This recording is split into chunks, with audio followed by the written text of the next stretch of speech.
Hello students, मैं विशाल गुप्ता आज आपको class 11th subject business studies chapter forms of business organisation के टॉपिक कोऑपरेटिव ऑर्गेनाइजेशंस के बारे में बताने जा रहा हूं। हम सबसे पहले डिस्कस करेंगे इसके मीनिंग के बारे में। A cooperative society is a voluntary association of persons of at least 10 members who join together for mutual help. Students, it is formed not to earn profit but for mutual help. It works with the principle of each for all and all for each. Its registration is compulsory under the Cooperative Society Act. Capital is contributed by all members and they can also raise loan from bank. Students, ये cooperative society एक इस तरीके का business form organisation है जिसका truly purpose profit earning नहीं है, rather एक दूसरे की मदद करना है। और इस तरीके की मदद को हम सोशल सर्विस भी कह सकते हैं, लेकिन ये एक इकोनॉमिक एक्टिविटी है, इसलिए इसमें कुछ ना कुछ प्रॉफिट्स या सरप्लस बचेगा जो सारे मेंबर्स एक दूसरे के साथ बांट लेते हैं। इसको अच्छी तरीके से और समझने के लिए हम इसके फीचर्स के बारे में बात करते हैं। सबसे पहले इसका फीचर है वॉलंटरी एसोसिएशन। ये एक ऐसी एसोसिएशन है जिसकी लिए आपको रजिस्टर्ड होने के लिए किसी से पूछने की या किसी की मर्ज़ी की ज़रूरत नहीं है। ये आपकी अपनी इच्छा है किसी एक व्यक्ति की कि उस एसोसिएशन का, उस ऑर्गेनाइजेशन का हिस्सा बनना चाहता है या नहीं बनना चाहता। वो उसको कभी भी ज्वाइन कर सकता है और कभी भी छोड़ के उसको जा सकता है। नंबर 2 इसका जो है फीचर वो है इक्वल वोटिंग राइट्स।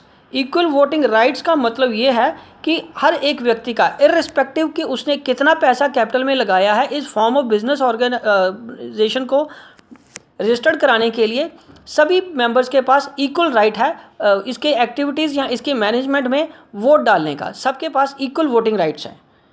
थर्ड इसका जो पॉइंट है वो है सर्विस मोटिव। सर्विस मोटिव इसलिए इसका मोटिव इसलिए कहा जाता है क्योंकि ये सारे ऑर्गेनाइजेशन, इस तरीके की ऑर्गेनाइजेशन एक पर्टिकुलर पर्पज़ के लिए एक दूसरे की हेल्प को करने के लिए बनाया गया है। इसका सोल पर्पज़ प्रॉफिट अर्निंग करना नहीं है, इसलिए इसके मोटिव को हम सर्विस मोटिव भी बोल सकते हैं। फोर्थ है डिस्ट्रीब्यूशन ऑफ सरप्लस। हालांकि आप जानते हैं कि ये एक इकोनॉमिक एक्टिविटी भी है। इकोनॉमिक एक्टिविटी में पैसे का आदान प्रदान होता ही है, सेल ऑफ गुड्स परचेज और सर्विसेज होगा ही होगा, तो इसमें कुछ पैसा सरप्लस के फॉर्म में बच भी सकता है। तो जो सरप्लस होगा वो मेंबर्स इसके आपस में बांट लेंगे। ठीक है स्टूडेंट्स, अब हम इसके मेरिट्स के बारे में बात करते हैं। Merits of cooperative societies. तो पहला इसका मेरिट है इजी टू फॉर्म। स्टूडेंट्स, इसको फॉर्म करना बहुत इजी है। किसी भी सोसाइटी को फॉर्म करने के लिए एटलीस्ट 10 मेंबर्स चाहिए और ये कोऑपरेटिव सोसाइटी एक्ट के अंडर रजिस्टर्ड की जा सकती है। नंबर 2 इसकी लायबिलिटी लिमिटेड रहती है। ये बाकी फॉर्म ऑफ बिजनेस ऑर्गेनाइजेशन की तरह अनलिमिटेड लाइबिलिटी पे नहीं होते। इस पे आपकी लाइबिलिटी सिर्फ उतनी ही रहती है जितना कि आपने कंट्रीब्यूट किया हुआ है कैपिटल के फॉर्म में। नंबर 3 इसका मेरिट है कॉन्टीन्यूटी। कॉन्टीन्यूटी का मतलब यहाँ पे ये है कि अगर एक व्यक्ति कोई छोड़ के चला जाता है और कोई और अगर एडमिट हो जाता है तो इसकी कॉन्टीन्यूटी में कोई फ़र्क नहीं पड़ेगा। ये ऑर्गेनाइजेशन पहले की तरह वैसे ही चलती रहती है, इर्रिस्पेक्टिव कि कोई नया पर्सन आ रहा है या कोई पुराना छोड़ के जा रहा है। फोर्थ इसका मेरिट है डेमोक्रेटिक सेटअप। इसमें कोई भी इस तरीके से काम नहीं होता कि किसी एक व्यक्ति की डिक्टेटरशिप चलती है, या यूँ कह लो कि इस तरीके से होता है कि जिसने पैसा ज़्यादा लगाया उसकी ज़्यादा सुनी जाएगी। ये इसमें जो भी म्यूचुअल डिसीजन होते हैं वो डेमोक्रेटिक सिस्टम से होते हैं। जो भी फैसला लिया जाएगा, जो भी काम किया जाएगा, एक दूसरे की से सलाह मशवरा करके एक दूसरे की रजामंदी से किया जाएगा। नेक्स्ट पॉइंट है इसका मेरिट का ओपन मेंबरशिप। ओपन मेंबरशिप ये कोऑपरेटिव सोसाइटीज़, आपको अच्छी तरह पता है, किसी एक कम्युनिटी की नीड को पूरा करने के लिए बना होता है। फॉर एग्जांपल जैसे farmers cooperative society, for example जैसे कंज्यूमर्स कोऑपरेटिव सोसाइटी।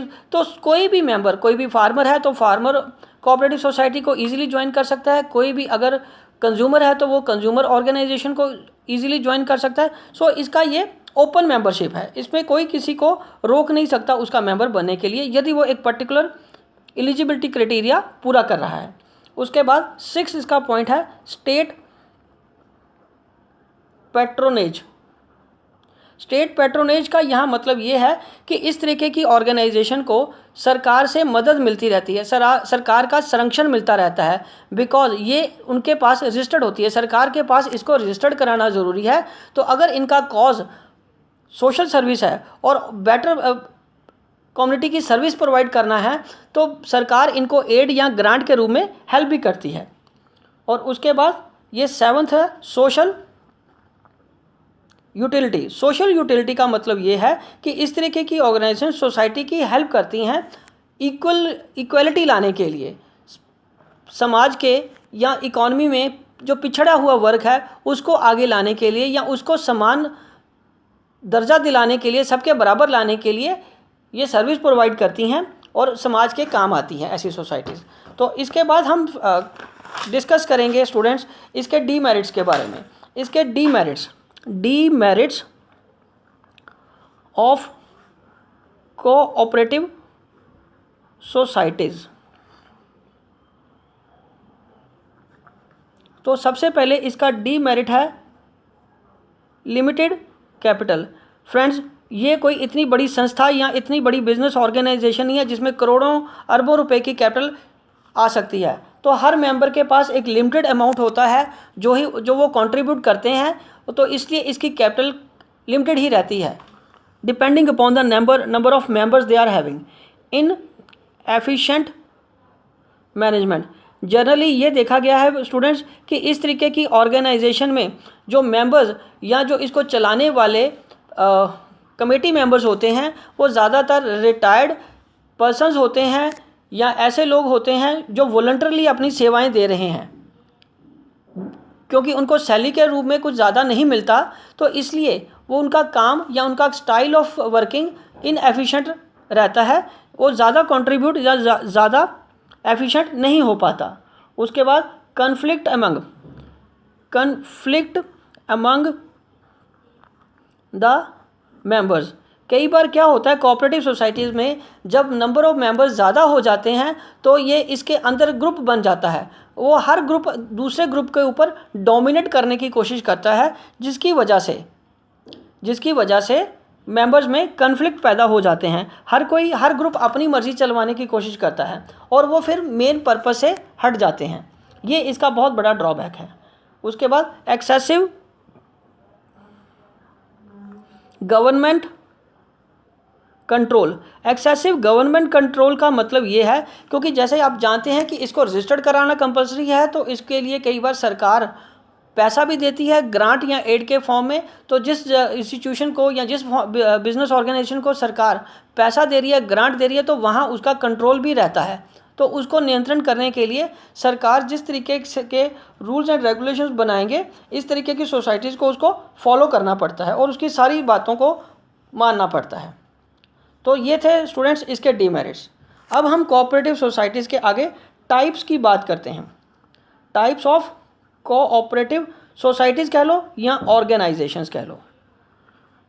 सबसे पहले हम बात करेंगे consumer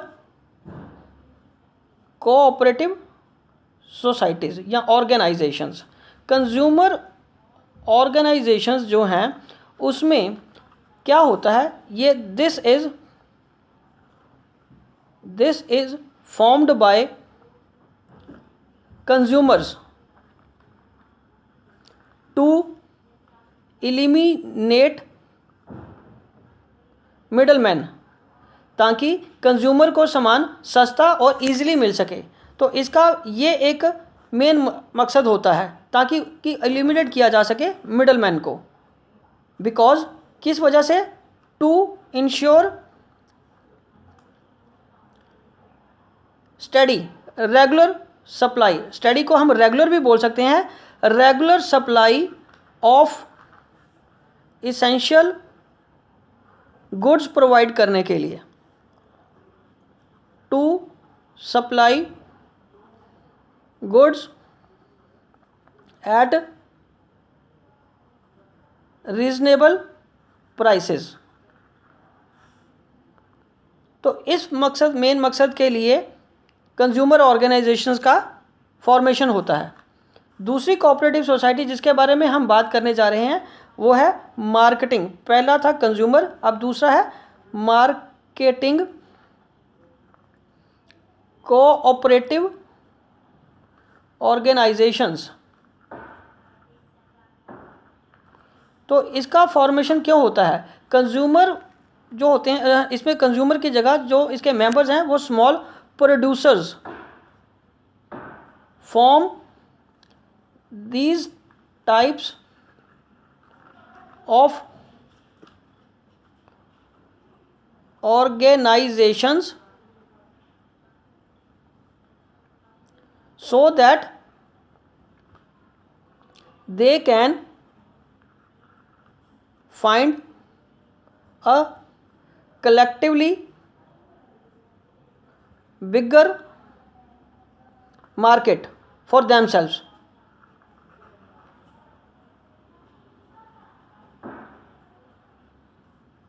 Where they can get higher profits, favorable market conditions, also eliminate those middlemen who are getting profit from producers. So friends, marketing cooperative societies आप समझ गए हो कि वो स्मॉल प्रोड्यूसर्स है जो इकट्ठे होके बड़ी मार्केट में एंटर करते हैं, किस लिए? ताकि उनको हायर प्रॉफिट मिल सके और वो फेवरेबल मार्केट कंडीशन में जा सकें, और साथ में उन मिडल मैन को एलिमिनेट कर सके जो रास्ते में उनके प्रॉफिट को डिवाइड या डिस्ट्रीब्यूट कर लेते हैं और सारा प्रॉफिट उन तक नहीं पहुंच पाता। अब हम डिस्कस करेंगे अगली मार्केटिंग सोसाइटी, कोऑपरेटिव सोसाइटी, जिसका नाम है क्रेडिट कोऑपरेटिव सोसाइटी या ऑर्गेनाइजेशन। क्रेडिट कोऑपरेटिव सोसाइटी जो है वो लोग बनाते हैं who needs credit. They collectively form a society so that they would be in such a position to get credit of collectively large amount at cheaper rate of interest from market। तो इसका main purpose क्या है? Again, to protect members from the exploitation of money lenders, to develop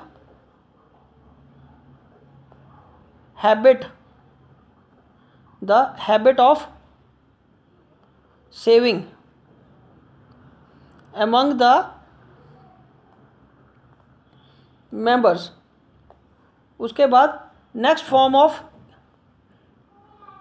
fourth form of cooperative society है producers cooperative societies. Students, it consist of small producers who individually find it difficult to produce inputs and get the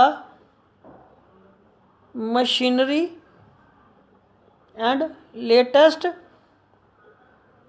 technology.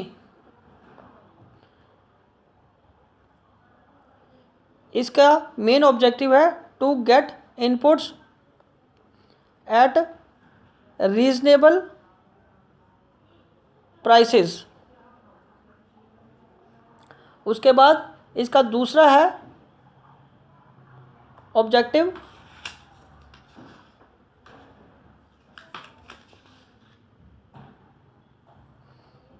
To get more और modern inputs collectively, ताकि वो market में ज़्यादा advance technology के सामान जो कि वो इंडिविजुअली नहीं खरीद पा रहे थे, इकट्ठे होकर सारे एक साथ खरीद सकेंगे, तो उनको चीपर भी पड़ेगा और उन सब का अपना फ़ायदा भी होगा। Next form of cooperative society का है farming cooperative organizations. Students, it consists of small farmers who join together to avail the benefits of large scale mechanised farming. इसका ऑब्जेक्टिव क्या है? Helping the members to get seeds बीज, fertilisers etc. at cheaper rates, to provide social and economic security to the farmers. इसके बाद हम last में इसका discuss करेंगे। लास्ट इसका है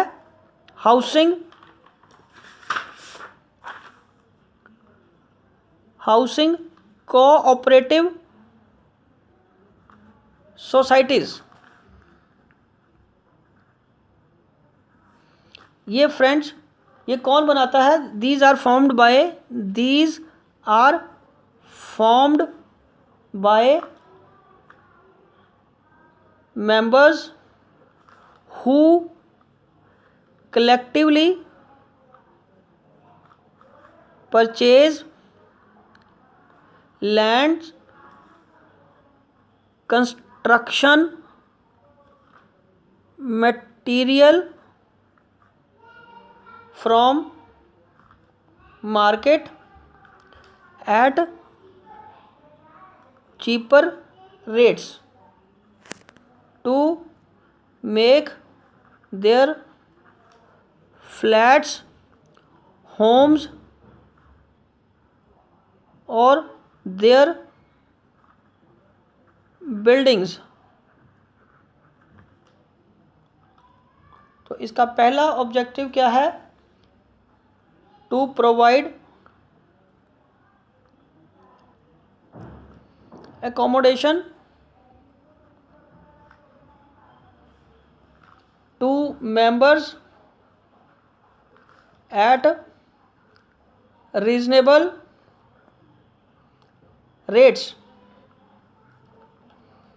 to get the advantage of collective